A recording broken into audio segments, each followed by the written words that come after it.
Hey guys, I wanted to share with you my biology scope and sequence, as well as how you can adjust it in your classroom to fit your own needs.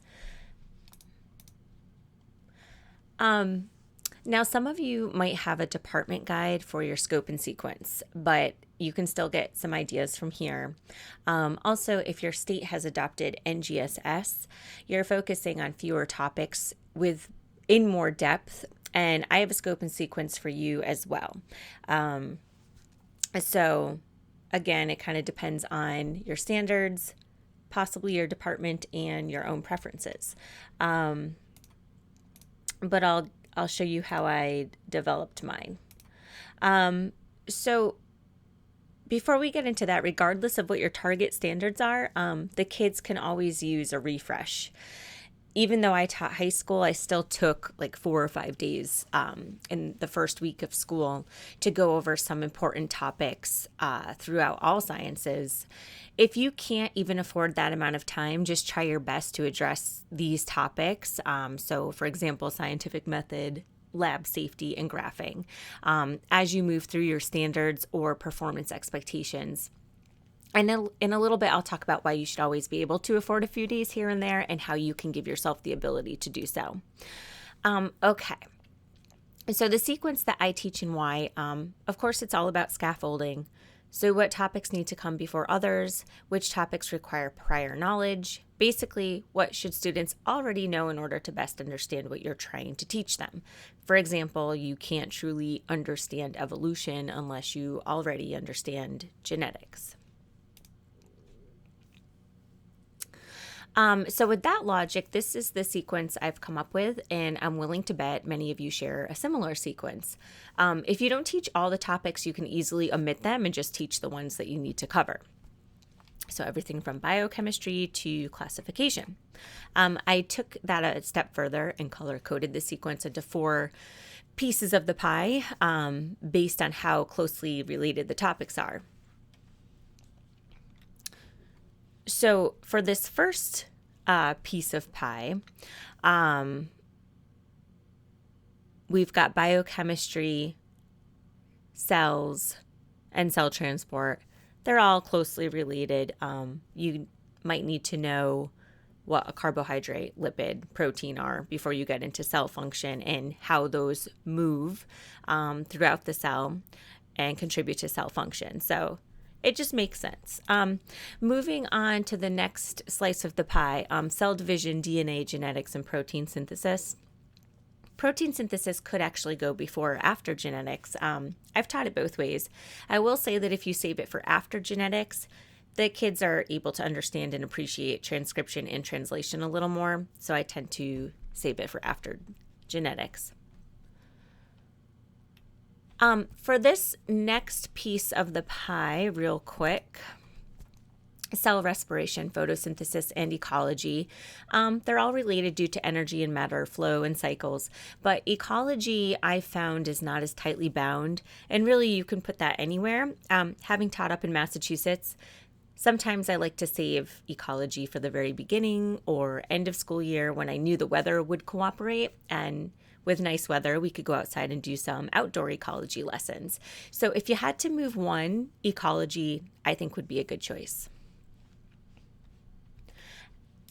And the final slice of the pie is a nice way to end the school year. It's all about biological relationships and unity and tying everything they've learned in biology together.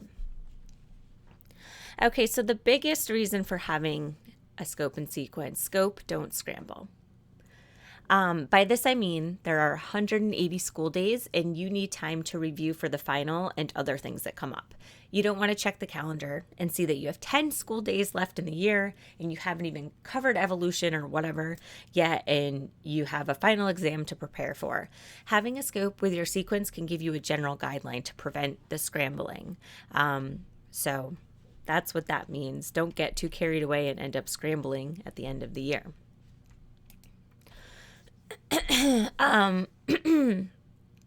Excuse me. So this scope might not be written in stone. And looking at my example here, genetics, for example, has quite a large range because you might be expected to cover complex patterns and pedigrees or maybe not. All this does is make you consider your time.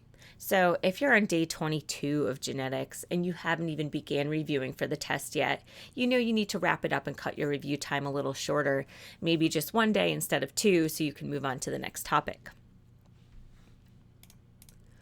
Now, if you look at the minimum number of days to get through the curriculum, and I pulled these numbers from my unit planners to form my own scope and sequence, it's 122 days.